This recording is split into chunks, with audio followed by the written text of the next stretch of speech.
Good morning and welcome to Today in L.A., brought to you by Grocery Advantage on South South Brundage Street, right here in Troy. And, of course, great folks. And if you haven't shopped there, you are missing out on some great values. And their meat market, their meats look better than anybody's in town. I'm telling you, where they have them cut. And they'll also, you ask them to cut you some thick slices, they'll do that for you without any problem, and at the same price. That's even better.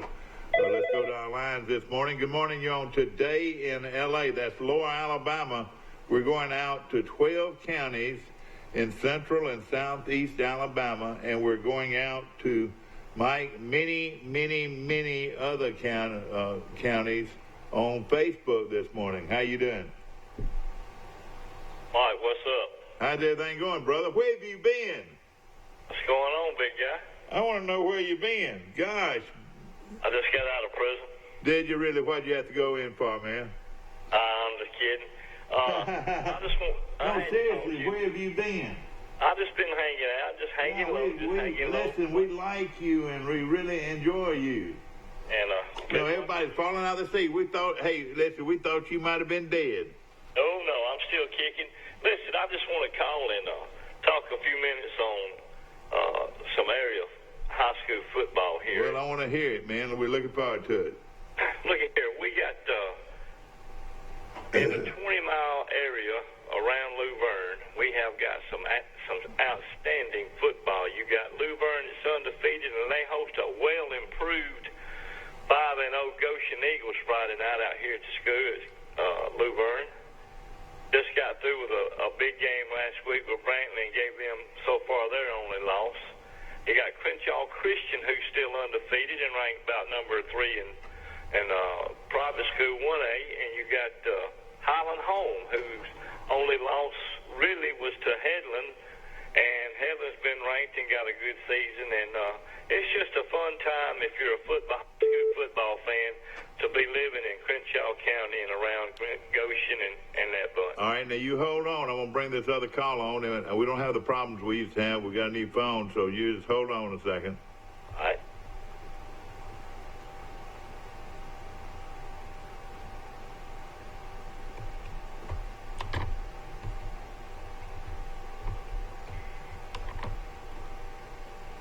Okay, let's see here.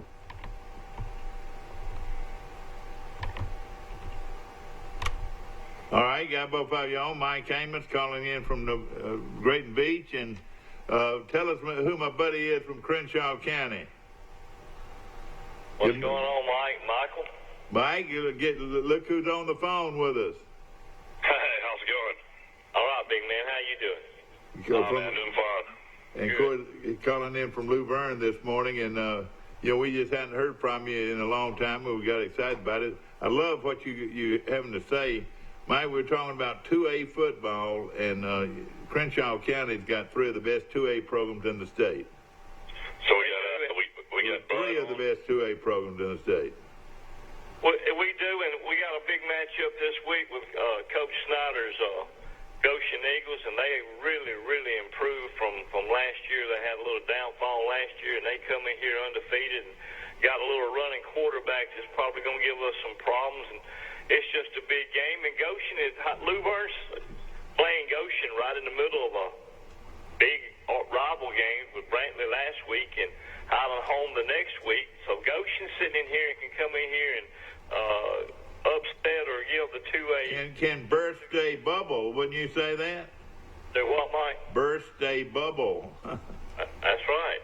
And listen, Elba's really turning things around this season. I hate what's happened in the last few weeks down there with the coach and the team there, but Elba and Brantley playing Friday night in Brantley will be a key contest, and I think Highland Home's got New Brockton, and Crenshaw Christian is undefeated, but their big test is going to come in about 2 weeks when they travel to Wilcox and play undefeated Wilcox. So, but just a great time for high school football if you like that kind of football. No question about it. Payne officially resigned yesterday from Elba, so Elba will be looking for a new football coach. I hate that.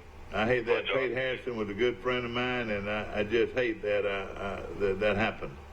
Yeah, Glenn Johnson Kyle's been there for years, and he's going to coach Elba the rest of the season. So I tell you what, he's been there a long time, and he does a great job.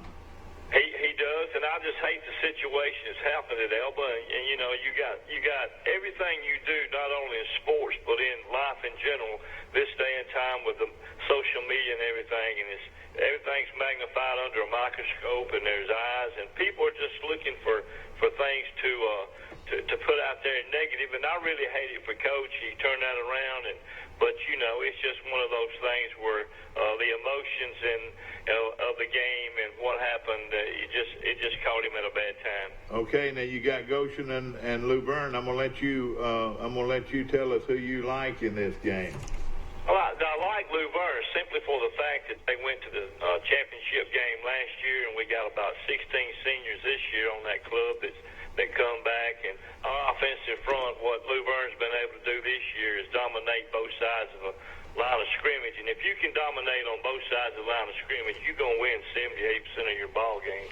I don't care what division or what league you're in, pro, college, high school. If you got that type domination on the front, you're gonna make some noise. And got a senior quarterback, and got some really good skill players. And I just look for Goshen to come in here, and it won't be I don't feel like we'll have the emotions against Goshen that we did with Brantley, simply for the fact that that's always a big rival game. And like I told you earlier, Goshen's sitting in the middle here between Brantley and Highland Home, and Luverne could be primed for an upset, but I look for Luverne to pull it out.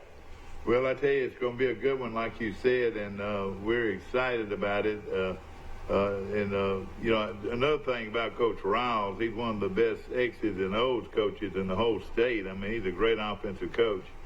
You know, something that I was going to, that this reminds me of, you know, of course, Peyton Harrison is not with Elba anymore, but I think you'll see him coaching another team somewhere.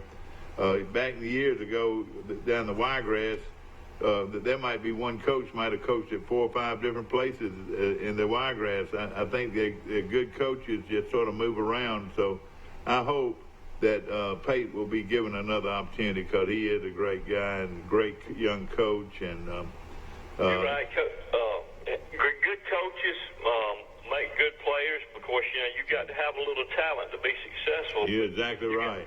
You got coaches like Coach Riles and the coach you just mentioned from Elba, and Coach Wayne Grant, and those type coaches out here. They just been around it so long.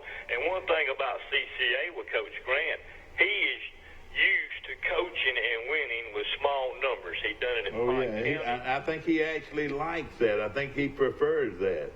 I think you're right, and there's a little talent out here at Crenshaw Christian, but he's old school. He's going to stop the run and run the ball, and if you can do that, there again, you're going to win the majority of your ball games. Hey, I know Will Pouncey is the head coach at Highland Home, and Highland Home had a great season last year, went in the third round of playoffs. But what happened to Highland Home's coach, Coach Coggins? Where did he go?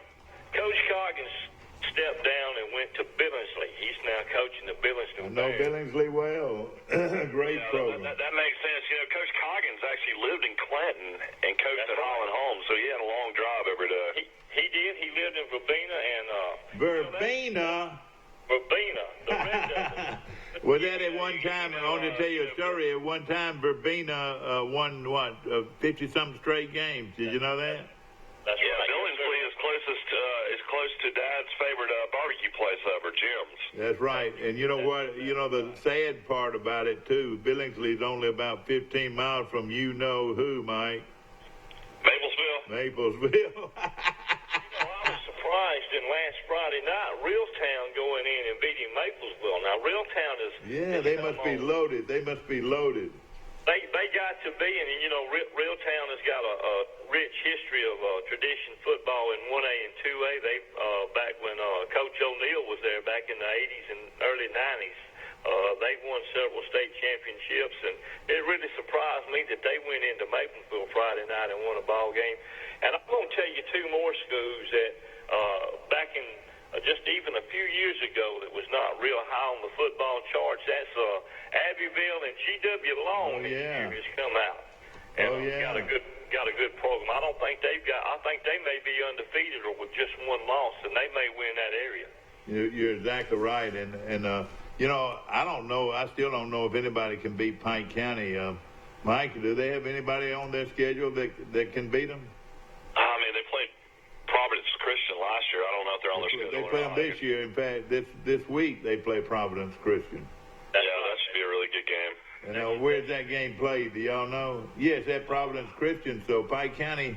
But all they have to do is just run between the tackles. All you got to do is walk out and watch Grant play, Coach Grant play.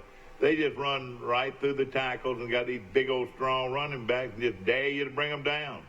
You know, I was last year. A couple playoff games. I was sitting with Coach Daniels from over here. South Alabama. And he asked me. He says, "Does anybody line their quarterback up behind the center anymore?" I know it. I know it. You know, even in the Brantley game, we got down inside the 6-yard line and threw the ball twice out of the shotgun. We never that's just an ongoing trend right now that everybody runs 4 and 5 wides in the shotgun, quarterback in the shotgun, and they, short yardage. They can't line up and get short yardage because they don't know how to line up. And you know what? The thing that the defensive team is taught to do in those situations is penetrate. Exactly. Penetrate. So most of the defensive linemen are a yard and a half on the other side of the ball before the running back even gets the football. I mean, I think it's crazy. It is, and I agree with you. And I just don't like it. I'm from the old school of run the ball and stop the run on defense. And I'm going to give a little praise to one of our running backs out here last week in the Brantley game. Krishawn Glanton run the ball 20 times for 187 yards and 3 touchdowns. Oh man, he had that's back of the week honors right there. Good-looking kid, and he's only a freshman. So. Only a freshman. Only a freshman. Did he have super speed or what? What's the deal with him? He got good speed. He's a big physical kid, about 6'1", about 195, and can cut on a dime. So he's just a great athlete and got a good work ethic and a good attitude. And like I said earlier, we got 17 seniors this year and had 16 last year. And I don't care who you are, you lose 33 ball players in a 2-year span, it's going to hurt you. No question about it. Now, let me ask this. There's a couple of other big games. You got Pike County and Providence. Who do you like in that game? I like Pike County. Pike County is always strong in football. They've got tradition there as well. And Coach at Pike County has just picked up the tab the last 2 or 3 years. They're always going to be strong. I look for Pike County to win it. I look for Elba to beat Brantley. Feel like Luverne will get Goshen. Do you think Elba will beat Brantley? I do. How about Tucker Kilcrease? How good is he? Well, Tucker's good, but let me tell you, with 6 minutes and 38 seconds to go in the third quarter, the score is 14-14. Yeah, I knew it was close. Brantley had a running back, Bryce Dunn, who got injured, got a broke rib and broke his ankle in 2 places. I bet there was some hitting going on, wasn't it? Yeah, and I've never seen, in the last few years of me watching Luverne about every ball game, I've never seen them physically whip somebody like they did Brantley Friday night. Yeah. It was 14-14, 6:30 to go in the third quarter. The Dunn kid is also their punter, middle linebacker, and they had to bring in a substitute punter. Now this was, Michael, you got to hear this. And I want you to tell this story. This is a great story. Everybody hear this. Brantley had moved the ball out to about 40 or 45-yard line, and Luverne got there and held them. And the kicker is hurt. Is that right? The punter, Bryce. The punter, yeah. The punter, he's hurt. He's on the sideline fixing to go to the ER, and they bring in a backup punter, and he punts it only about 4 or 5 yards. 4 or 5 yards, Mike. That's about as far as he got. And it just took our return man come up, and it just took an excellent bounce. He scoops it up and runs about 50 yards for a touchdown. We go up 20-14, and that just about basically. And they did not have a kicker the rest of the ball game either, and it really hurt them, didn't it? It really hurt them, and like I said, Bryce Dunn's a senior. He's a middle linebacker. He's the running back, and He also punts and kicking duties, and it just hurt him. And we held Tucker Gilchrist in check pretty well Friday night. He's just a sophomore, isn't he? He's just a sophomore, and he last year he almost pulled a victory out against Luverne in Brantley, but we pretty well held him in check. And like I said, there was some hitting going on, and it got to the point there late in the game. He got a couple of good licks by our linebacker, Zay Gregory, who's a senior, a D1 prospect. How big is Gilchrist? He's not real big, is he? Gilchrist, no, he's about 6 foot, about 176 pounds. So, but that's not bad size for a sophomore. So he's going to be tall. You think he'll be tall then? So Gregory's son, that's Aaron Gregory's son? That's Aaron Gregory's son. That's right, Michael. And he's just a. And of course, now the last couple of years they got Aaron on the sideline to help with that kind of stuff and a motivator and kind of keep the tempers down and keep things going. And Aaron Gregory, as people know from Troy and Luverne, was back in the day was a really, really good ball player. Oh, no question. And his son, they say, as a defensive safety or outside linebacker, either way you want to look at him, is going to be a super college player, and Troy's recruiting him hard, I think. Yeah, they are. And the thing about Zay Gregory is he's an excellent student, not only on the that's important. field, but in the classroom. He won't have any problem passing his ACT and getting into to a good college. And like you said, Troy is after him hard. Well, I'll tell you another guy that does a heck of a job coaching is the guy down at Arrington, Stephen Gilchrist. Yes. And he's got a big one. He's got a big one at home against Abbeville. If he can beat Abbeville, he's got a shot. Don't you think? Oh, I agree. Yes, sir. Yes, sir. I sure do. And let me say this about Michael. You mentioned Will Pouncey. I've known Will and that family. I'm originally from Highland Home, and we knew that you were from the squadron, and I've been looking for that place to eat. What's the name of it? It don't matter. No, I asked. I was looking for that place to eat. What's the name of it? It don't matter. It don't matter? Wait a minute. Look now, Mike, I don't mean for you to get smart with me, Mike. I just want to know the name of the restaurant that's so good there in Highland Home. It's called It Don't Matter. It don't matter? Hey, Michael, let me tell you about Will Pouncey. I think Highland has took a step and got a coach that will stay there. Will's a graduate from Highland Home, and there's one thing about Will Pouncey at Highland Home. He will not be looking to go anywhere else except Highland Home, and that's a big plus because in the past they've gotten coaches who come in, make a little name for themselves and move on. That's not going to happen with Will Pouncey. Will Pouncey has wanted this job since the 9th grade. He's got it. He's not going to leave it, and that's a big advantage for the athlete at Highland Home is to have someone there who cares about Highland Home, an alumni from Highland Home, and will not move for another job. Well, I tell you, he's got some good assistants too. Johnny Mitchell's there too.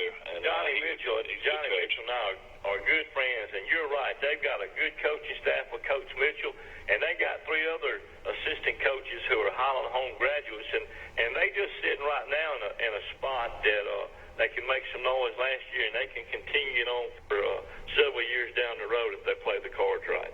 Well, I tell you what, it's a big weekend, and of course, who do you like in this Arrington game? Do you think Arrington could pull off a big upset? No.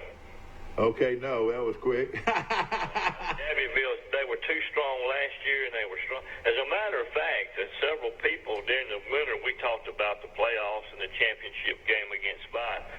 Of all the playoff teams that we played, except for 5, Abbeville. Wait a minute, you mispronounced that word. It's 5. It's not 5. It's 5. 5. Yeah. Abbeville was the most talented team we played in the playoffs, without any question. And that's something. I know they're well coached. You know, when they started getting good, tell us your name. It's Bud. Bud, that's what I was wondering. All right, Bud. Bud, we were just kidding around with this name of this restaurant in Highland Home. The name of it is It Doesn't Matter. That's the name of the restaurant. We're having fun with it. Exactly right. But listen, I just wanted to give a call. no, I got a few more for you if you don't mind. It won't take but a second. All right. Listen. All right, so the big one at Goshen, and like you said, Goshen is much improved. They've gotten physical. Goshen is a physical football team that plays good defense. They've got an outstanding quarterback, outstanding running back. This is a good Goshen football team. Absolutely. They'll have a shot, don't you think?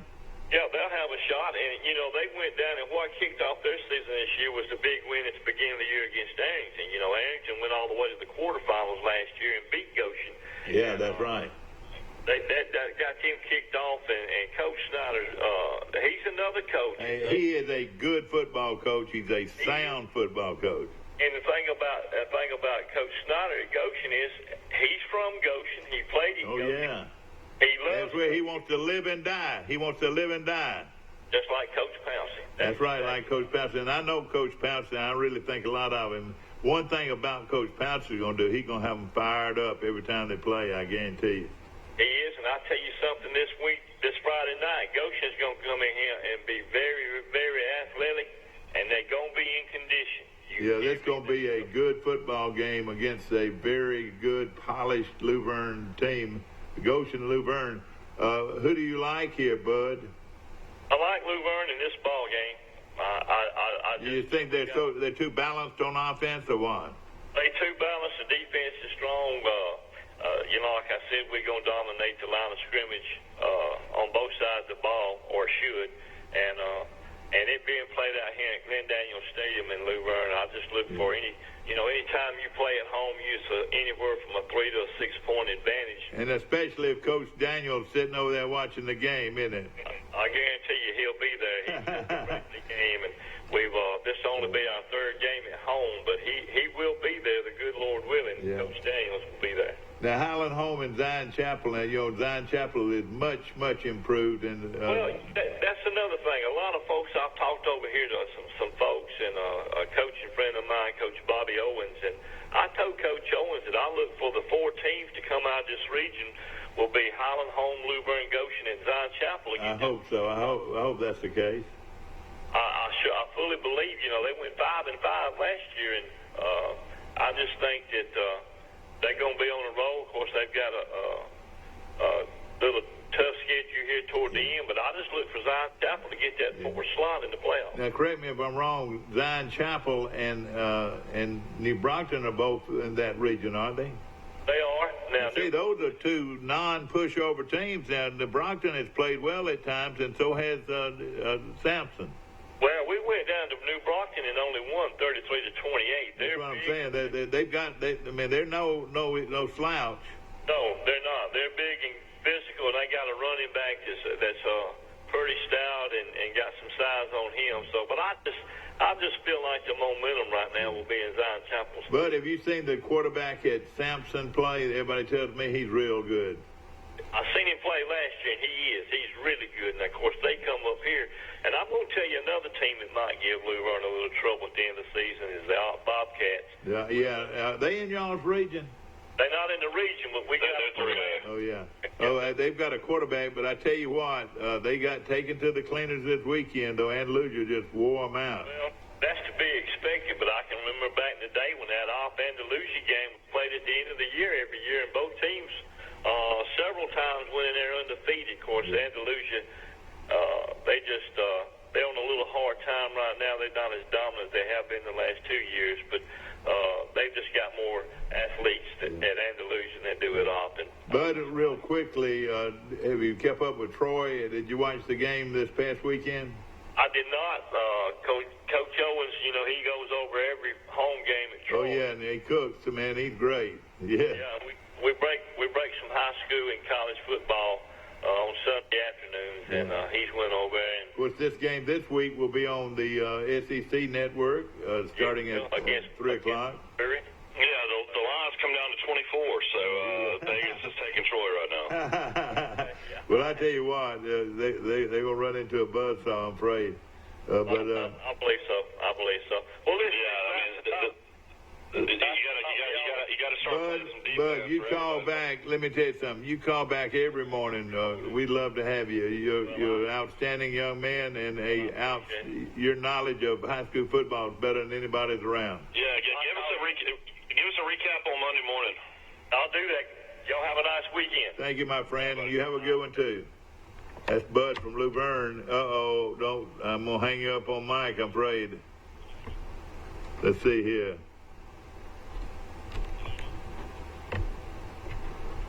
Okay, you still on? Yeah, I'm on. Good. Mike Amos calling in from Grayton Beach, Florida, and Are we not doing a picket show? no, we're not. We are going to have to tape it because the other parties couldn't get together. Of course, our picket show tomorrow, right here on this show, is the Bill Jackson Chevrolet picks of the week, and then on Fridays is Premier Dodge Chrysler Jeep, the big pick, and I don't know. Hopefully we can get it in, and hopefully we can give away another cooler, a Yeti cooler, which we've been giving away on Fridays. But yeah, you got two winners so far: Mike Hogan and then Jacqueline Brantley Floyd. That's right, and hopefully we'll plan on giving one away all week. We might.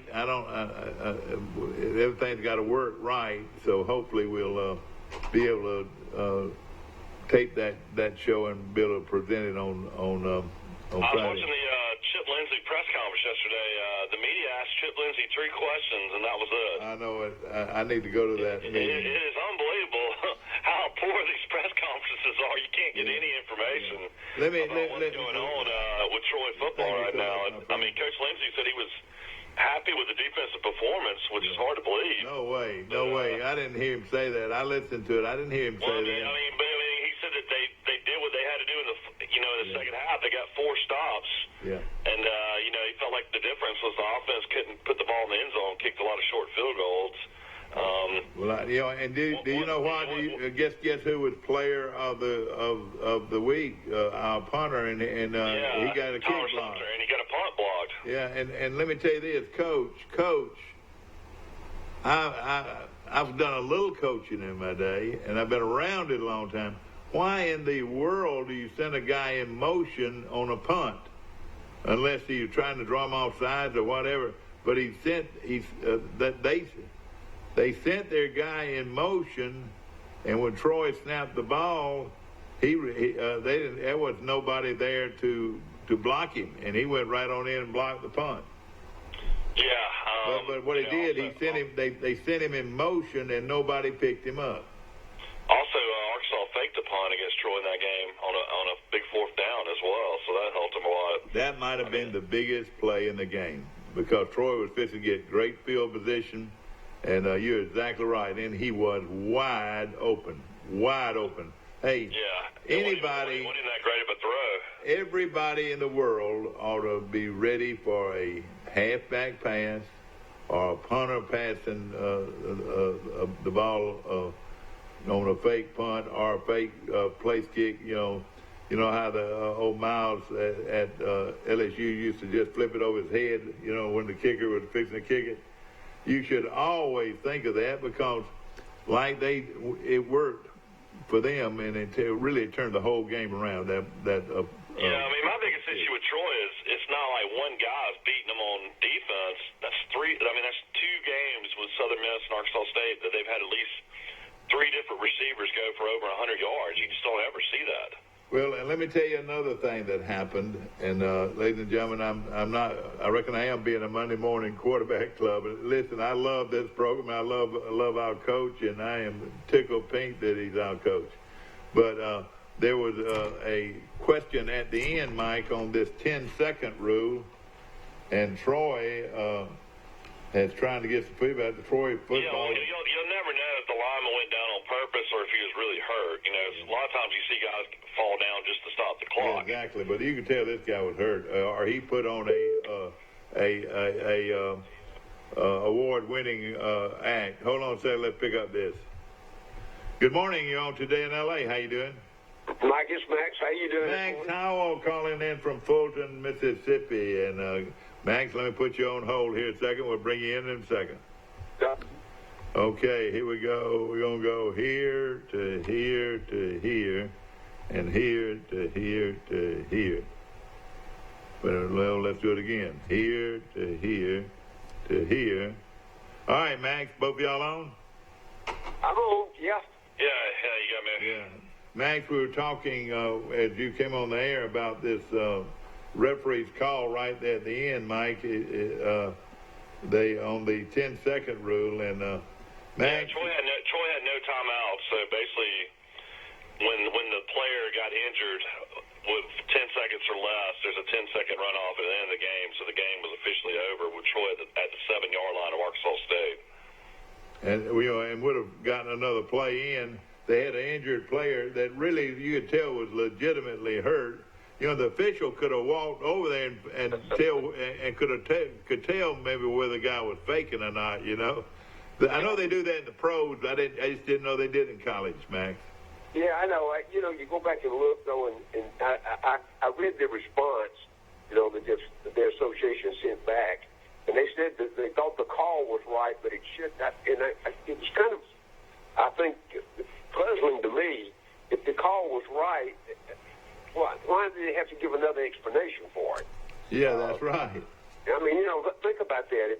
If there was if there hadn't been any question about it, what prompted the explanation from the officials association?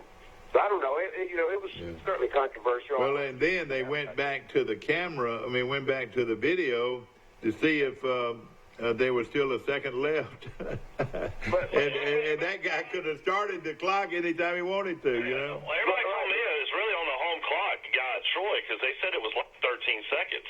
Yeah. Initially, everybody's in panic mode. Troy, all the comments on Facebook and all over national, you read different articles. I mean, everybody's in shock that Troy's 2-2.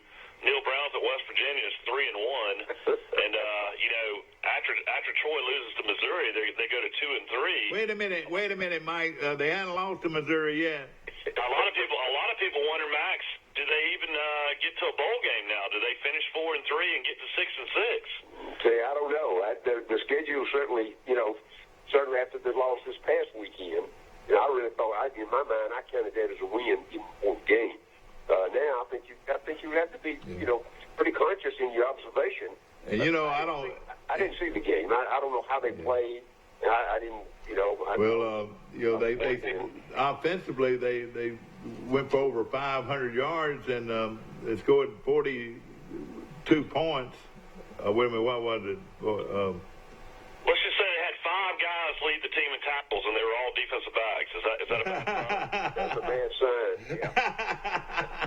Bad sign. Hey guys, that's like your most valuable player is the punter.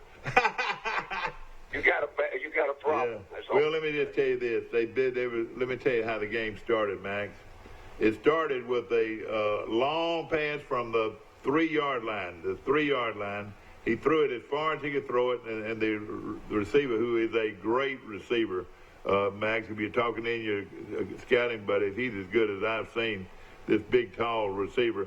And he goes up and catches it, and the safety just falls flat on the ground, and he trots in for the touchdown on the first play of the game.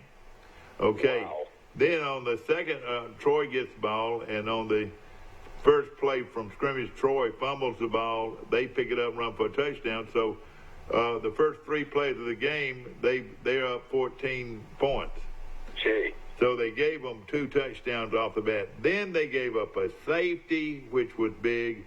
They gave up a block kick, which was big. And more than anything, they ran a fake punt on a punt, at which they gained about 30 yards, and it was a huge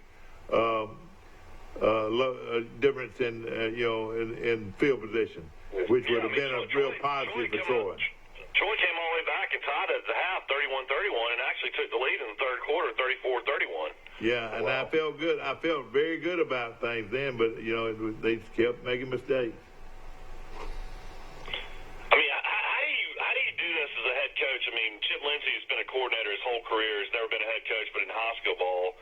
And his offense is clicking. He's the offense head coach and offense coordinator, so he's doing what he needs to do on offense. But I mean, how do you coach these defensive guys up your distance and make some changes. I know they got an off week after Missouri where they're going to be off for 11 days. I mean, they're going to have to make some changes. I mean, do you bring in a defensive consultant to kind of look and see what they're doing wrong? I think the that's the responsibility of Michael and of the head guy. He's got to, he's really got to analyze almost every snap. He better spend the weekend at night looking at, the defensive side of the ball. I know he's, consumed with the offense, and that's well and good. But you remember at the time, even when he was at Auburn, they were trying to just outscore everybody. And I hope that's not the philosophy that they got. You got to learn to play defense. And the whole key to it, I'm just listening to what you guys are saying. It seems like to me there was a lot of just critical mistakes made. Well, guys, I'm telling you, that's a couple things. One, the lack of intensity a lot of times during your practice session during the week allows kind of a lax attitude about it. And I'm not pointing a finger, I'm just saying these are the things I've witnessed through the years. And when you have a game like that, then, you come right back down and you really crack the whip. You may have to do some observation, like what you said, with personnel first. But you remember, he hired a defensive coordinator, and you start in the staff meetings there. Why did this happen? How did this happen? Right down the line on play-by-play with them. And then, then you also may end up, like this week, you're going to have a mismatch in talent. It doesn't matter, how we feel about either program, but the fact is that, when you're playing a team at a larger school and at a higher level, then sometimes your talent doesn't match up. Yeah. So, I think there's several reasons, but I think Michael, you pointed out some really concerns about where you go from here if you don't, in particular, if you don't, sit down and correct the mistakes that were made. Well, it's got a big game coming up this week, Max. One you've been talking about all summer long was this Florida Gator team that seems to be getting better. This Auburn team seems to be getting very good. This is going to be a huge game in the Southeastern Conference. It really will. The way Auburn's playing now, the way Florida's not improved at all, Mike. And I really thought Dan Mudd would have this team on it. Of course, I know he lost Franks and all that stuff, but Fast came in, and he's doing an adequate job. He might be better off at quarterback, don't you think? Well, you can't tell. I think we can tell after this ball game. Auburn's got one of the best defenses in the conference, and I think we're going to really see. Auburn's a 3-point favorite going into it. It will not surprise me to see Auburn win by 3 touchdowns, to tell you the truth, because I don't think Florida's got the speed to compete with the Auburn's wide receivers. So I've watched both, all the way through, and I say completely. I know Florida's 5-0. That's one thing, but I think part of that's a result of the scheduling. Yeah. Auburn has certainly gotten better. And it started early on, and I think Bo Nix has something to do with it. But I think the whole team is working for them. And say I'm saying Auburn's going to win it and could win it big. Like they always say, defense travels. Yeah. Yeah. Right. Auburn makes their fan base happy too. Gus Malzahn's 5-0 against the line as well, so he's been You're right. That's how you could stay in good shape with them right there.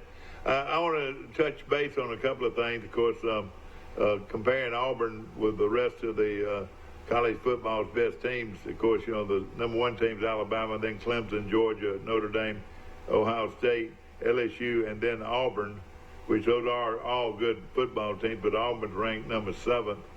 In passing offense, LSU leads with 413 yards a game, followed by Alabama, number 3, with 380 yards a game, and then followed by Jalen Hurts, Max, hear this, ranked 7th. With a 359 yard average, then Clemson, then Ohio State, Georgia, and Auburn is not averaging but 203 yards a kick, but they're not having to right now. They're able to be more balanced, don't you think? Very true. And you go back and look, and I think Gus made that big point about him taking over the offense, and it certainly has worked. Yeah. Now hear this, Max. Right now, Oklahoma's ranked. We're looking at teams that stack up best against Auburn. Oklahoma is averaging 288 yards rushing a game. Ohio State is averaging 281. Then Auburn is ranked it had 251 yards per game rushing the football. Georgia's 247, Alabama's 174, and LSU's even worse than that, 135. So Auburn is running the football pretty good right now. And then real quick, Coach. Go ahead. Yeah, I think when you look at it, I think the offensive front certainly came back. I think they're still concerned about the depth situation. Auburn's just now fixing to hit the meat of their schedule from here on to the end of the year, and it's as bad as it is in the country to have to play all the teams they've got to. But that's the luck of the draw. And down when they get down to the last 3 or 4 games, the key to me watching Auburn is the injury factor. How many guys go down? How many got up? And I'm not talking about permanently, but how many will miss a game or two with an ankle or a shoulder or whatever that you're going to have in this, in this conference. And I think really we gauge where these numbers work, Mike. We all know the beginning of the season in most cases is a pretty soft pedal for them. But now by the time they get to mid-season from here on, I think we really get a chance to sit and watch every team in that top bunch you mentioned. Exactly right. And now we're in conference play, and it's just it's a lot of difference once you get in this conference play, don't you think? Absolutely. I mean, look, even I had a long talk with my friend Pete Jenkins yesterday. Like an hour and a half. And we sit down, and he's this spring, by the way, worked Alabama's defensive front and Georgia's defensive front. And we're not talking about coaching, but I asked you point blank. I said if they played today, based on talent, he'd win. He said Georgia, hands down. Over Auburn? No, over Alabama. Over Alabama. Oh, okay, yeah. But I don't know. I was wondering, as far as what the coaches' philosophies are this year, it's very rare that, you have 2 off weeks. Alabama's got an off week now, and then, of course, they got an off week when they, get ready for LSU like normal. But that's got to benefit some of these teams, well, especially. Yeah, it does. And I think, I hate to see them, and I know the teams that have them early really don't. Where you need them is from the midseason on. Because that's the thing that, and we all talk about the 85 scholarship and all they have the depth and all that, but you can't. The reality is you're not going to recruit, 5 Tulas, or you're not going to recruit 5 Bo Nixes. You're going to have one good one and 1 or 2 that are adequate to back up. But think about it, guys. What if Fromm goes down? What if Tua goes down? And Tua's been more susceptible to that than anybody else. And, we know what the backups look like, but neither Georgia or Alabama, either one, and Auburn also fits in that category. They don't have anybody that's good enough to win a championship is a backup guy. So that means you've got to change your whole philosophy in the midseason or whenever, if that happens. And here's the secret to that. You hope it never happens, but you have to prepare for that. And that takes up practice time. So, there's a lot of little intricacies that happen week by week that the fan base never knows till they see the game on Saturday. Well, that's I'll tell you what, I watched Ole Miss against Alabama, and Ole Miss has definitely found their starting quarterback. This kid's a lot better than Corral. Yeah, this kid can run. You're absolutely right, Michael, but let me just tell you now, if you watch who starts against Vanderbilt Saturday, it's going to be Corral. They'll bring him back. Man, I was impressed with the Ole Miss quarterback. Well, I know, I was too, I'm telling you, but here's the thing that fan base never knows. You don't know how they got there. You don't know what was said to them. You don't know what there's some politics that go on in every school when they go out there and start recruiting big name players. And they brought that kid from California, remember. He's not a Southern guy. So I'm just saying, now, he may lose the job on the field of a game, because I think they're going to end up playing 2 quarterbacks, to tell you the truth. So Corral's going to get the start. I just talked to too many guys in the last couple of days about what's going on over there. And we'll get a chance to see it. And I'll say this again. They better win big against Vanderbilt. This homecoming for them this weekend. They'll have a huge crowd. And they know what LSU's already done to Vanderbilt. Ole Miss better come away with it, scoring at least 40-plus points. If not, the heat continues to turn up on that loop. Mm-hmm. Yeah. Coach, what was your opinion of Mississippi State's horrible performance against Auburn? Mississippi State's going to be lucky to get 6-6. Well, that's, I think we said early maybe 6 or 7. Of course, the rumors have already started, more head to Rutgers and all that stuff's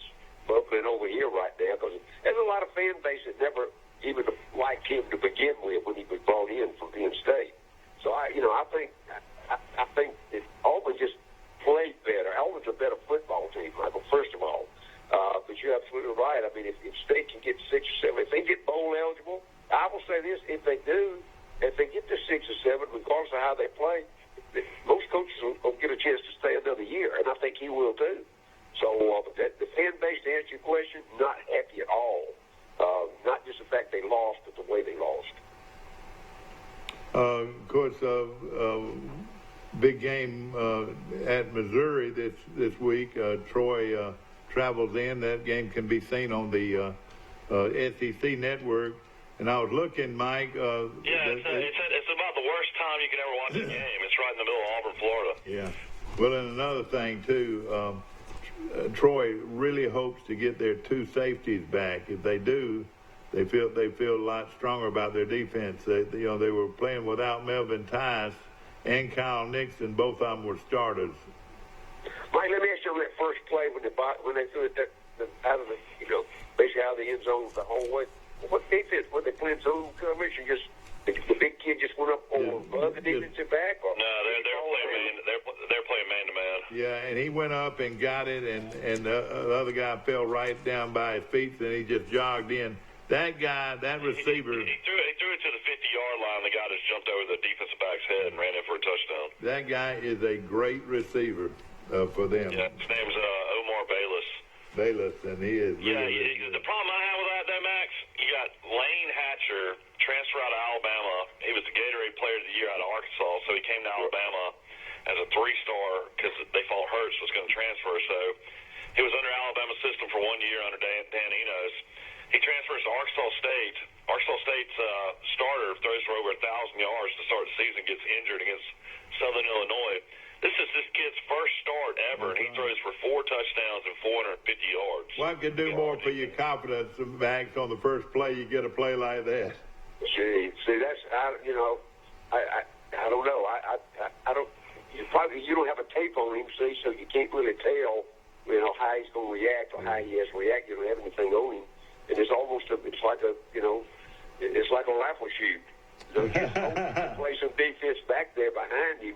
But I would think, again, I don't know what Chip's philosophy is, but I would think if got him backed up like that early in the game, I'd have brought 6 or 7. If I'm going to play man coverage in the secondary, I'd have brought about 6 guys after him as a quarterback. You're right on that first play of the game. Todd Grantham's not going to sit back for Florida against Auburn. He's going to be blitzing the mess out of them.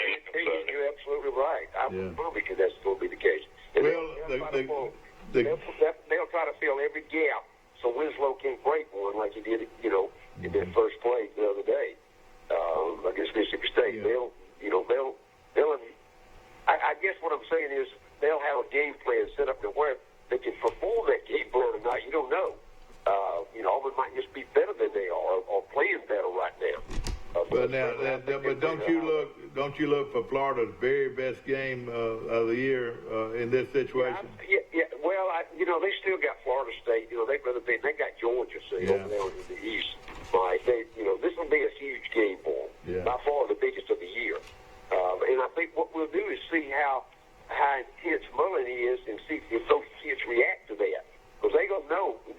They'll know. And it wouldn't surprise me if Nick doesn't, Bo Nix doesn't play action, throw one deep one with his first snap against Florida. That wouldn't surprise me one bit. Steve, give me the weather, if you don't mind, of Gainesville, Florida, and Columbia, South Carolina for Saturday.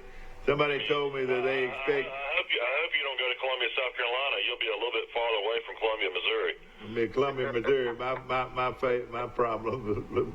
But Columbia, Missouri, home of Stevens College, one of the great girls' schools in America. I need to check out your plane ticket. Make sure you're going to the right place. Well, believe it or not, I'm flying out of Panama City. Can you believe that? Well, that's where you got another house, man. Well, let me ask you this. You gotta bring a rain jacket. It looks like it's supposed to be raining Saturday. Does it really? The high is 77 and the low is 48. Wow. Whoa, boy, that's a big change in temperatures. But it's going to be raining all day. Friday's supposed to be sunny, 66 is the high, and the low is 55. Oh man! But wear a sweater or a windbreaker. Shoot, just enjoy the cold is what I would do. I know it, but I'm not going to wear shorts, I don't believe. What did you say the high was? Saturday is on Friday to 66. And rain is in the forecast? That's what it says right here. Well, gosh. I need to holler out to them, tell them put on their rain gear down there and start playing with wet balls. Is that right, Max? Yeah, I mean, sometimes that change in the weather, that can affect your team either way. Sometimes the kids been in hot weather, when it turns cool, then they get an extra spark. And then sometimes, the rain has, to me, a great deal of difference, particularly if you're going to try to throw the football. Max, usually I'm pretty... 60% chance of rain. 60% chance of rain, man. It's raining. Well, well, let me tell you this. I'm gonna watch every bit of it. But I tell you this, and I watched the coaches conference yesterday, and I won't. I'm always real positive, but it's hard to be positive about this game. I don't know if many teams in the conference, Max, want to play Missouri. Missouri is sound on both sides of the ball. Well, I think, beginning of the season, I think a lot of people, Barry Odom's name popped up. He's kind of been on the hot seat and all. They get Kenny Bryant coming in there, and a lot of people thought that the offense is going to be okay, but kind of questioned the defense. But I think they've stepped it up. They lost that first ball game, I believe, but they've picked it up since then, and they played. I think played very, very well. I think in all fairness, Troy goes up there, be competitive. The injury factor will be major. Trying to get, I hope they do get the two defensive backs back. But I saw that opening ball game, and what they lost 2 or 3 balls. Well, I saw the Southern Miss game. They lost 2 kids. The 2 that they lost, Mike, that are coming back when they Southern Miss. One kid just got a targeting penalty and was out of the game. Okay. Other kid was actually injured. Yeah. I don't know. I reckon they just going to have to tell. The weird thing with Missouri is they opened the season at Wyoming and got beat by Wyoming. Right. That's exactly. You're right. If Wyoming can beat them, anybody can beat them, can't they? Well, I mean, it's one of those situations where they had a lot of turnovers as well, so maybe they'll make some mistakes. Look, Troy's got a great record. They beat Missouri and Troy, I believe, one time. That's right, they did. Well, I mean, they beat Nebraska last year. They beat LSU the year before. A lot of these guys are still on the team. The picture of Louisiana running back the kick is in the front page of the Dothan Eagle this morning, and Louisiana is their color commentator guy now. And he picked up that fumble. It was an offensive. Troy had the football. The running back fumbled, and Lucian looked over to his right, and there the ball was. He picked it up and ran 60 or 70 yards for a touchdown. It turned the whole game around. It was just like the movie Everybody's All-American, the LSU lineman picking it up in the movie. John Goodman running in for a touchdown. No question. I want to mention our good friends at First Cahaba Bank. I do business with First Cahaba Bank. Great young bank here in Troy, located on Publix Boulevard and also Johnny Worthington Drive right there in Troy. And, of course, we appreciate them so much. And also First Premier Bank, First Premier Dodge, Chrysler, Jeep, and Ram trucks on the bypass right here in Troy. And believe you me, they'll beat anybody's deal, no question about it. Let me just say this, though, Max, looking at the total picture now, give me Oklahoma. Give me those Sooners because they got a real man. The only man wearing boys' trousers out there is hurt for Oklahoma. What do you think? Well, I think Jalen Hurts was fitted for that offense. I thought, Nelson Riley and that bunch have done a really good job. The only problem I think we're going to see with Oklahoma is it has been the Big 12 is the defensive side of the ball. They haven't played anybody yet. They played Texas in a couple of weeks, and I think they'll get a challenge then. So I think after that we're going to see, and I don't think any doubt where they are. Hurts probably deserves to be the leader for the Heisman right now. Because he's performed against everybody. He's a grown man, and he's a hard-nosed grown man. He looks like a linebacker playing quarterback, doesn't he? Well, I think that was part of his problem in Alabama, and we've talked about that before, Mike. He got too big. I think he got him up to about 235 or something like that. You're right. Well, he was like the second or third competitive weightlifter on the team. Yeah. Oh, man. Lineman and all. I think somebody told me he squatted 600 pounds. My mother-in-law always thought it had to do with his hair after he finally got his hair cut. Samson. The Samson theory. Yeah, that's the outward look. Michael. I think that's what you. That's right. The end result, yeah. Max Howell is our guest, of course, very well-known sports analyst, and appears on numerous Hey, Max, sports I always shows wonder, across the country. where'd you get your start at in radio after you got done with coaching? Was it in Atlanta? Well, as far as radio, Yeah. Because Mike, have you ever seen him? He just doesn't have the face for television. well, you're I'm right. sure he's done television too. Well, I came right off the field I came off the field at Ole Miss in '91, I believe, and I came to Troy and got Robert Earl Smith was Robert Earl was the athletic director. Robert Earl's good. Johnny Williams wasn't there yet. Wasn't athletic director at that time, and we talked a little bit about that position. They put me into the development office. We raised about $1 million for Troy. Right, this was before they went to they were still in Division II, trying to get to one, or thinking about going to one at that time. And then after that 1 year contract, I had a chance to go to Atlanta. There was the U group up there. I had a couple of friends that were in the radio business, and they said, "Hey, let's come up here and see where we wanted to go with it." I was the only guy at that time that had any experience actually coaching on the field. And we had Jeff Fendo, he played with the Falcons, Arvin Wages. I can just go down. That's way back. That's way back with Atlanta first coming to Atlanta. You're right. That was in 1993. In July, we kicked off 680 in the fan. And at that time, the Dickey family only owned about 5 or 6 radio stations. I stayed 11 years, and I left for 2. Went to Memphis, and that was. Before you left there, though, you brought in a young buck that thought he was a superstar named Big Buck Ballou. Well, Buck was a superstar. I mean, remember he hit. I know, but old Buck, you taught old Buck everything you knew about radio, didn't you? Well, yeah, but Buck was struggling along, Mike. I mean, he'd been he really wanted to play pro baseball, to tell you the truth. But he got to AAA, I believe, and he came back to Georgia. He came through that Valdosta program down there in Lowndes County. He was been a high school superstar and all that. And really, Buck was searching really for an identity. He had some local TV coverage and the opportunities down there, but that didn't pan out for him. So, the Dickies just grabbed him and stuck him on. And certainly he's still there, by the way. Yeah, that's right. That's what I'm saying. I heard him yesterday doing a show. He used to do some stuff for the Atlanta Braves too. Oh yeah, Their pregame show. Yeah, right. All of that, all that worked together when the 6-8 had the Braves, and then the other. I mean, how special was it? How special was it to be in Atlanta during the Olympics of '96? That had to be pretty special to be on the radio then. We did our show. Were you there during the bombing? What now? Were you there during the bombing there? Oh, let me tell you what happened. Now we were on the way Saturday morning down to do our final show. And we was on the tram going in, and they stopped us. They wouldn't let us go in because they had everything roped on. We didn't know what was going on. I actually was there listening to that band. I worked during the Olympics in '96 in Atlanta, and I was there I guess about an hour and a half before it went off. We left. Yeah. Well, let's say that. In Centennial Park.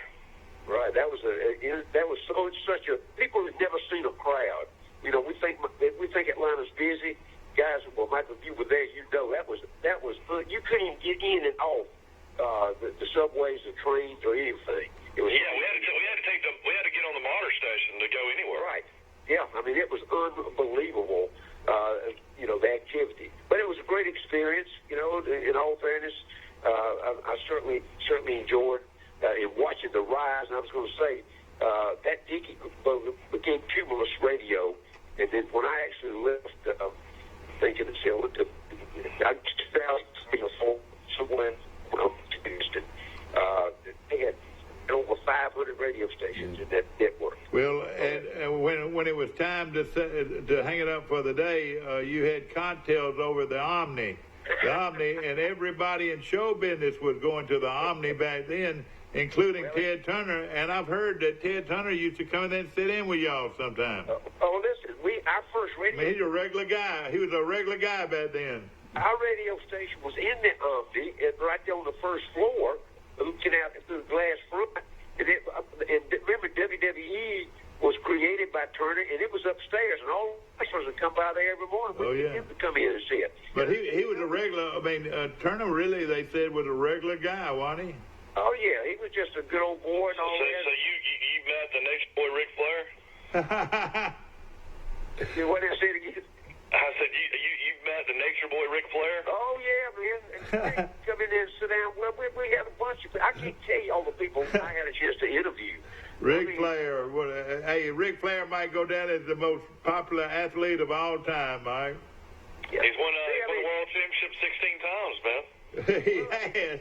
Was it predetermined? All of them were predetermined, though, were they? Yeah, probably so. Look, I can keep up with it now. You know who Roman Reigns is. He played college football, too, yeah. Yeah, he's Georgia Tech, by the way. And you know who his brother was? His brother was, well, in fact, his name is not Reigns. His last name's Anoy. Matt Anoy was our offensive tackle that led him at Smith to the championship when we were in Scambia High School. Oh, wow. I didn't know that. Oh, I can tell you the whole story. My son and Matt were best friends. And, of course, Matt, when he died of a heart attack, he was 6'4", 320 and 30 pounds, but the most agile guy you've ever seen. He could dunk a basketball in either hand. He could do a front flip, back flip. I saw him get on top of the wrestling ring and run the ropes all the way around and then do a step off. I mean, he was so agile, it was just unbelievable. But that's just some people that we've, had a chance to be involved in all the years of my radio career, particularly in the Of course, the Falcons went to the Super Bowl in '98 too. Right. Well, we there. Dallas and Buffalo played once or twice. There was in Atlanta, and I was thinking, well, that was about 2 or 3. We had a chance to go to the World Series, the Super Bowl. I think 2 was played in Atlanta.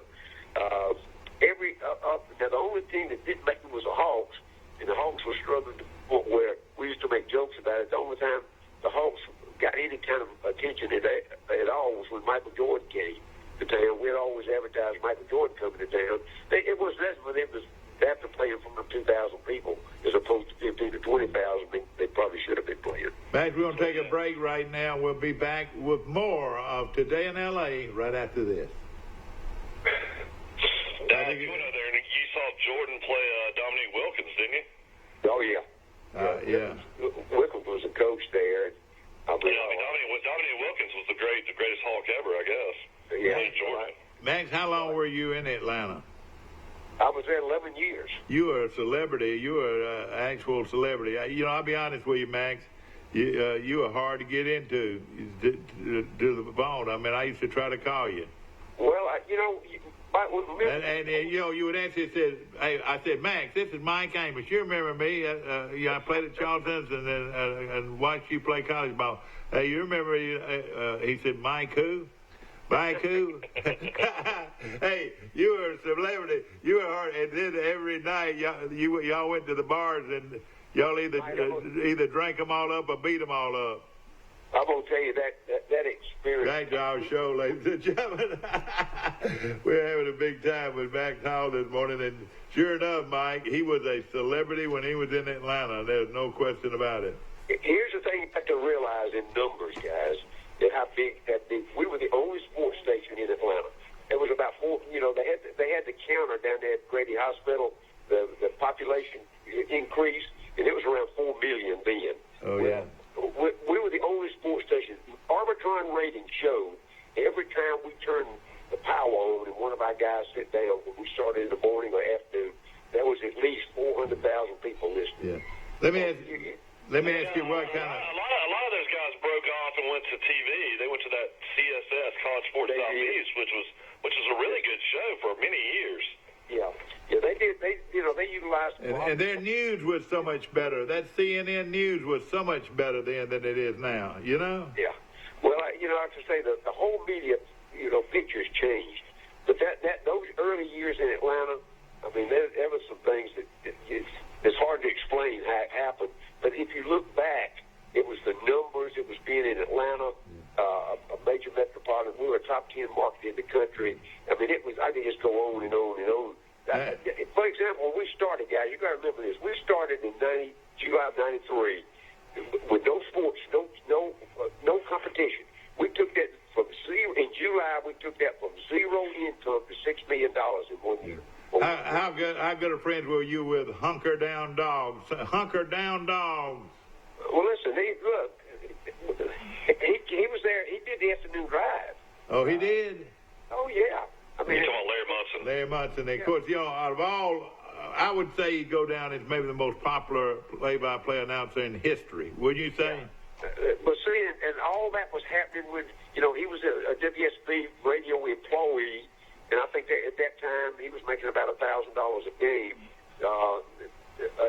I knew the guy that got him, flipped him over to from an agent standpoint, and got him employed by the University of Georgia at that time, and they jumped him from 1,000 to 10,000 a game because they knew, Michael, just what you said. They knew the popularity that he was. He had a listening audience that he brought with him, not only just Georgia fans, but a lot of other people. Exactly. In fact, I think they were the first radio station to start going to multi-hour shows before the game. I think they would come on the air 4 hours before the game, wouldn't they? That's very true. Let me tell you another celebrity that hung around that bunch was Louis Grizzard. Oh, I was going to ask you about Louis Grizzard, the great comedian. He was a regular with us down there. Remember, he was a writer. Oh, yeah. He actually started off with AJC, with the Atlanta Journal-Constitution, then he spun off and did his own thing. But I can just go through and tell you name after name after name of celebrities. Because we were the only sports station. That's right. See? All the people that lived in and out of Atlanta, they didn't have anywhere to communicate with, and we were their channel. That's right. As far as communication. But Georgia Tech didn't do any of that. Georgia was the dominant. Absolutely. Georgia Tech was just there.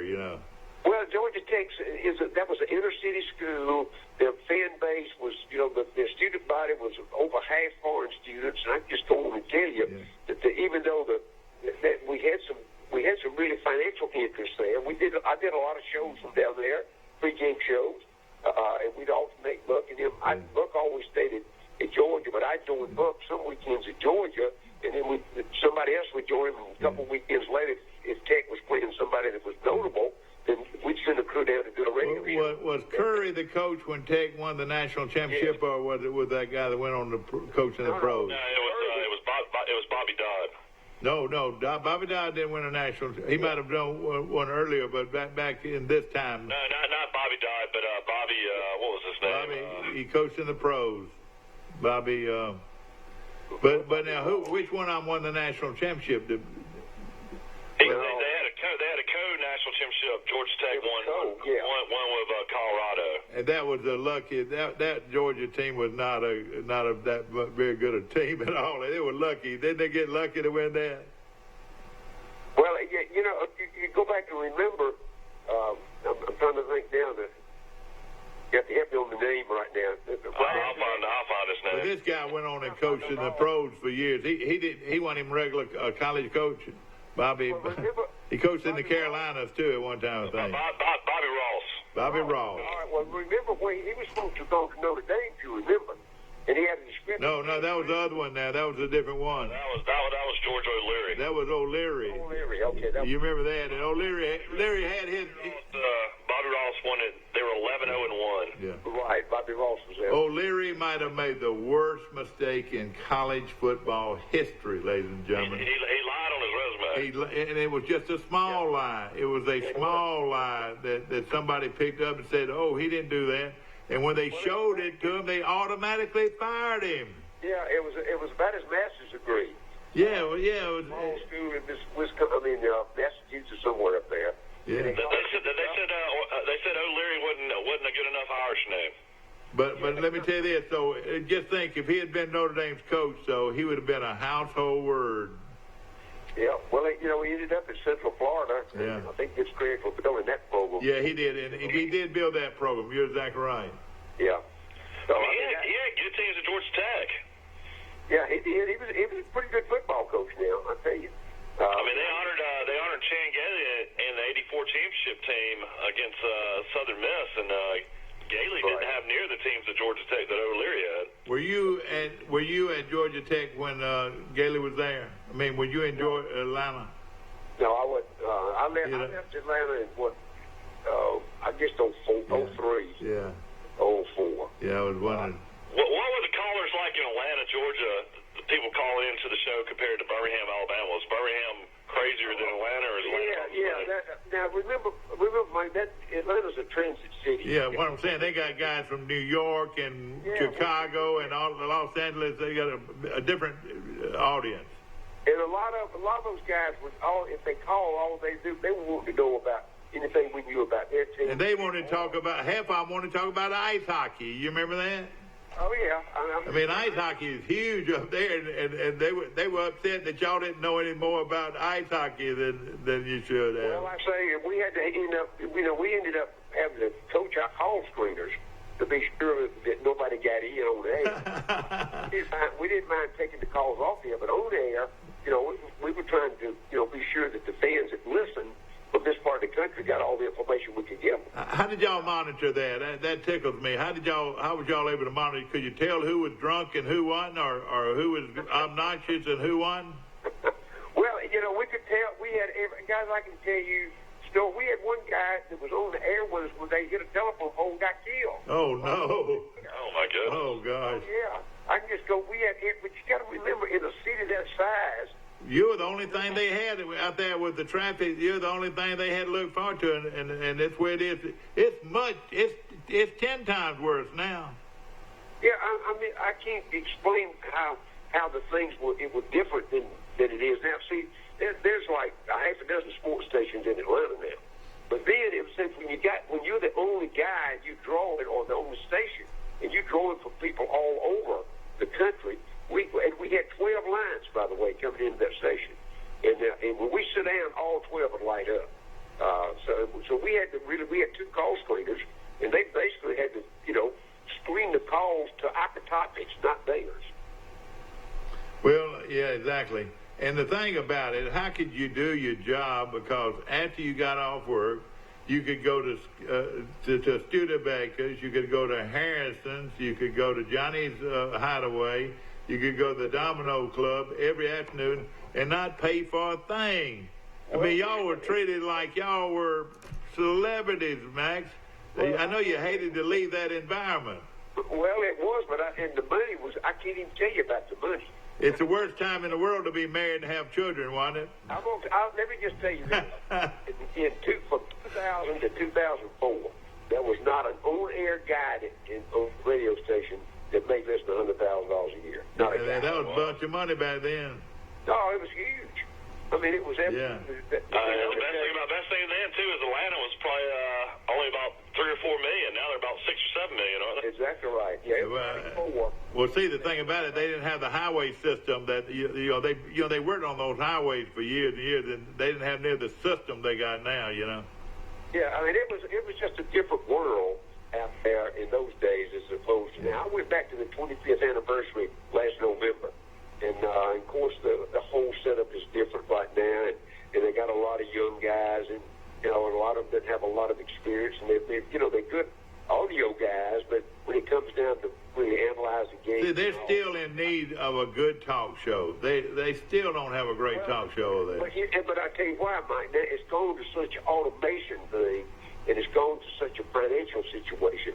They can't afford, no way they could afford to pay what they paid when I was there. There's no way. Nobody in the country pays that anymore. Yeah. I tell you who needs some better sports radio is Panama City Beach down here. Their sports radio programming is awful. Mike, I tell you what, you'd be a great one on that. I tell you. Yeah, I mean, they actually have Feinbaum. They have Dan Patrick's show. They have Colin Cowherd. And actually, it's not bad. But their local guys are awful. And I'm gonna tell you right now, your buddy in Birmingham has got talk radio on TV like we do. He is. I can hardly listen to him anymore. He is not near the. You talking about Feinbaum? Yeah, when Feinbaum had radio, I listened to him all the time. When he had all those crazy guys calling, I listened to him all the time. But now, since he's got to put his pretty face on the screen, which he does not have a face for television, I promise you, I have not enjoyed him. Now, what's your feeling about that? He's become a national guy. I mean, if you listen to his phone, that's right. He loses his appeal with that country boy. Hey, just shoot in here because one of us got to have some relief. or they gave Marcel the beer joint. That kind of radio. Well, he's going to be politically correct, is what he's going to be. Like I say, that doesn't fly in California and New York and all that. Yeah, exactly. But don't you agree he's lost a lot of what he had? Well, for us he has, Mike. But see, you got to look at the big picture for him. Look, they pay him $3 million a year. Oh, man. Millions of dollars. Oh, gosh. Man, that gives hope for everybody, you know?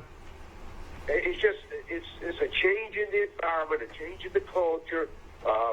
We down here in this part of the country love where we are and who we are. But you know what? Guys, look, check it around the country. We are not the most popular group in America. Exactly. Okay? And that's just the way it is. Exactly. So, and they've gotten him molded now to a national figure, and that's why they keep him on there, and he's outspoken. Yeah. Oh, yeah.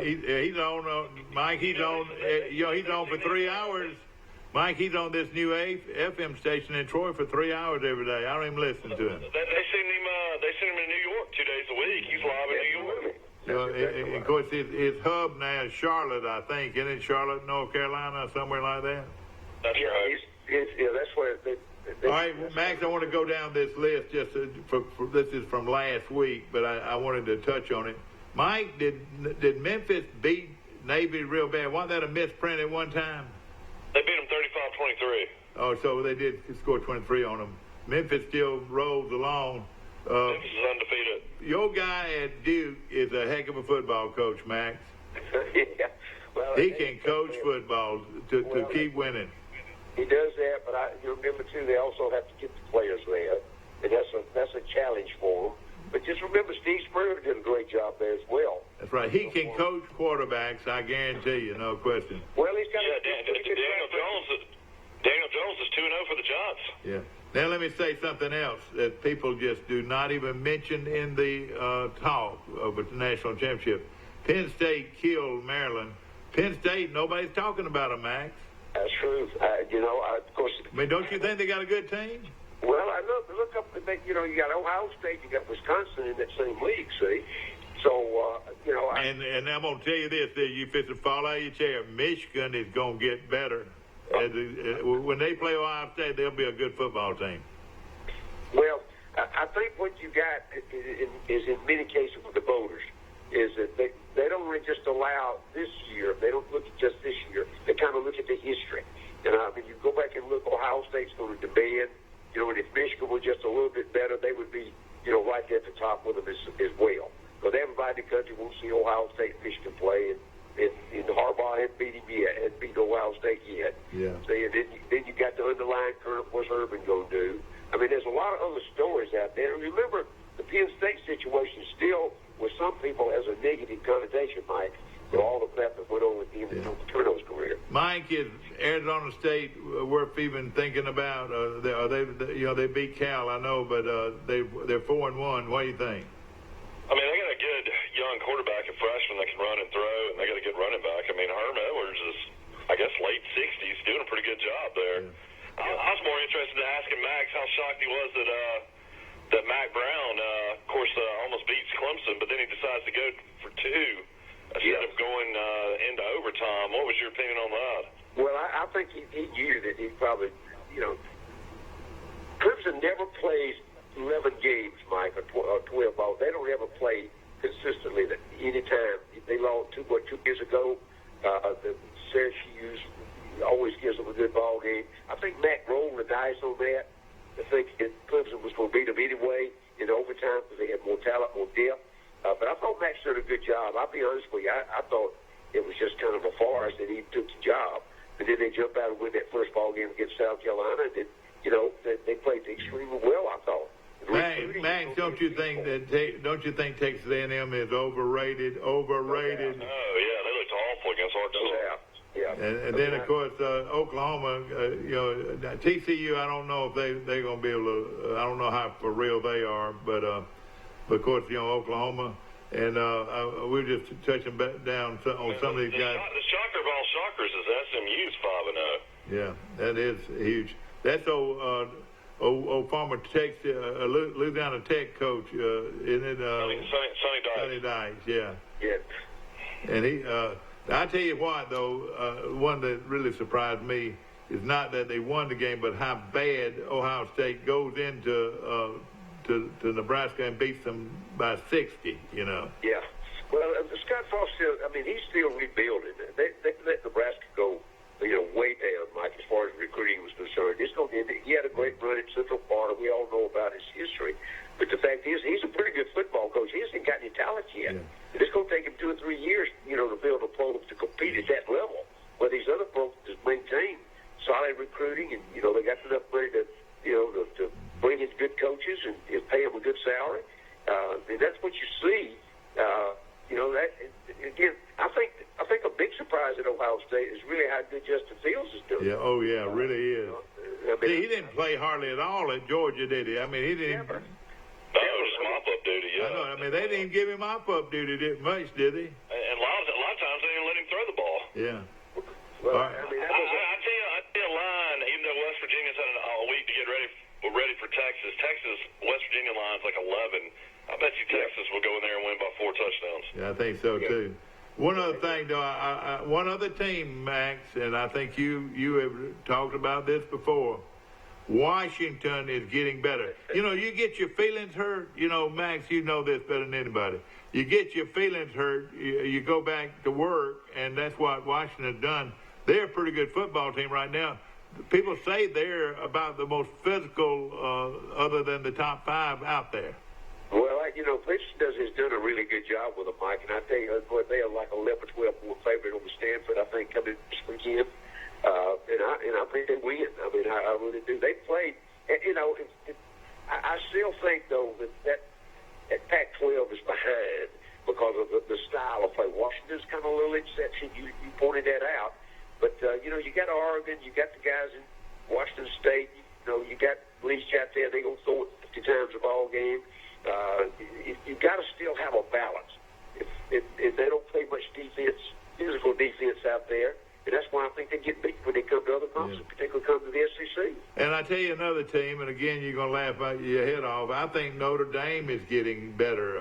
They're a lot more physical than I thought they were, and have more speed than I thought they had. Well, the defensive side of the ball, I think they lost 2 starters on the defensive side this past weekend.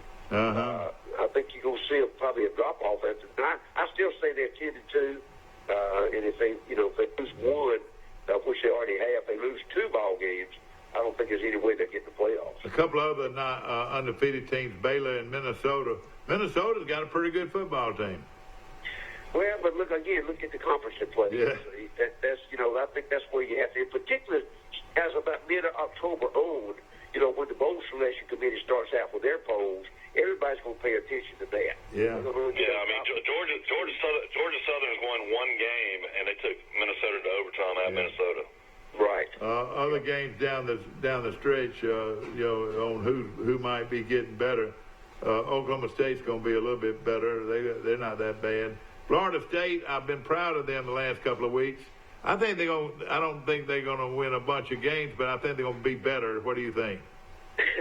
They got a quarterback. They got another quarterback. Everybody's getting them. No, but they just got a long way to go, Mike. They fell off the mountain. Who is this quarterback they got now, Mike? They got Hornibrook. Hey, listen, and everybody turn around there. Who is this Hornibrook? Well, that's just an example, Michael. They become almost a laughing stock if you don't know the truth. And it's not the names, it's the performance if you don't know the truth. Another team that got their feelings hurt. Another team got their feelings hurt, and their coach probably could whip everybody in the league if we got in a fist fight. This coach at Utah. Utah probably could run the table right here. What do you think? Yeah, well, they don't get the respect because of where they are. That's right. You go back and look, guys. Remember Urban Meyer won big out there before you. Oh yeah.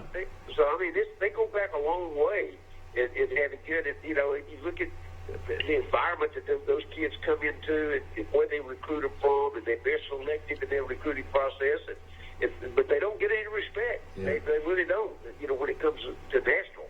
All right, now Max, if Auburn beats Florida. What are you going to say about those Auburn Tigers going to Florida? LSU too. Max, we're talking about Max Howell We're talking about going to Florida, and Auburn's going to win the football game.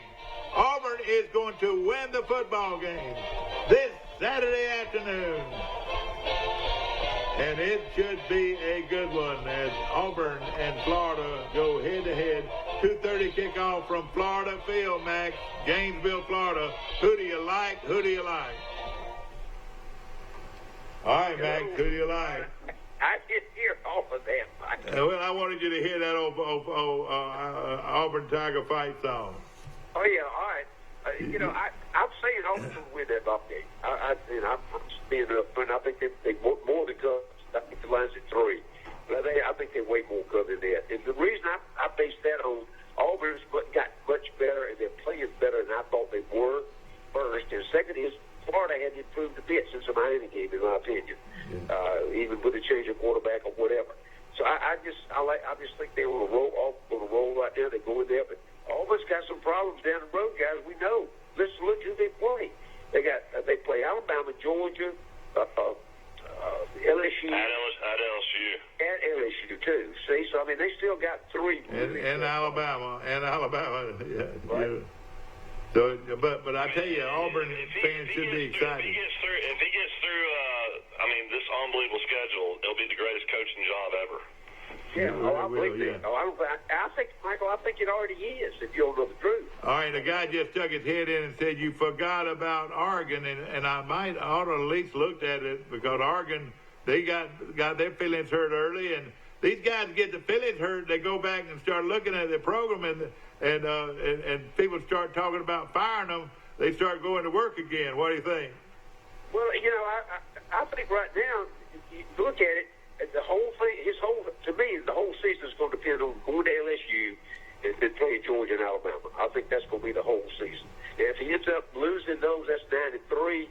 I think he stays. Now, you let him lose to Florida and then lose those 3, 8, 4. I don't know where I think that intangible group that's going to try to rise up and make a change, I think they'll have a strong footing to do that. But I don't look for them to do that. I look for them to win. I think they might go 10-2 or 11-1, if you know the truth. Yeah. That's unbelievable to do that. That is something. It is some of those Auburn fans have got to be excited. It's all about. If he does that, they'll give him another 7-year contract. Out of the top 10 teams, Mike, how many of them are using players that transferred? What, transfer players? Yeah, transferred from another school. Is that going to hurt college football, Max, being able to do that? Well, I had that same conversation. I think what's going to happen, the NCAA is going to tighten that up a little bit. I'll be honest with you, I'm all for it. Because having recruited as long as I did, you're going to make some mistakes. The kids make mistakes. And it's hard to penalize them, if they make the mistake in selection or if they don't fit the program, and there's a lot of reasons why. I do think that the rules itself need to be tightened down. The excuse, remember, that Justin Fields used was a race car. And remember, he's from Georgia. He grew up in that environment. Yeah. He understands that. And that was kind of and I'm not saying it didn't happen. I'm just saying, to me, that was a lame excuse to make the move. Yeah. And then he goes to Ohio State and starts and does a good job. Max, we're about to go off there. Watch for dinner, Max. Watch for dinner. Everybody's been waiting. They've been waiting. Oh, man, all we're going to do this weekend is we're going to have we're going to do a seafood platter. Everything's going to be fried. Where can you boys in Fulton, Mississippi get seafood? Well, let me just tell you where I am right now, Michael. I'm not in Fulton, Mississippi. I'm sitting here looking at the Gulf of Mexico. Oh, are you? Yeah. I'm going to take a truckload back when I leave this afternoon. Oh, boy, that'd be good. Yeah, we'll do a complete seafood. We'll do the oysters and the shrimp, and we'll do the rolls. I've got those good old boys going to be drinking ice cold brew. Is that right? Is it home brew? It'll be a little stronger than iced tea. I bet it will be too. Max, as always, we appreciate you very much. Thank you so much for calling in, and have a great week. Ladies and gentlemen, have you a great week. We'll see you tomorrow morning, bright and early, for Today in LA. Down.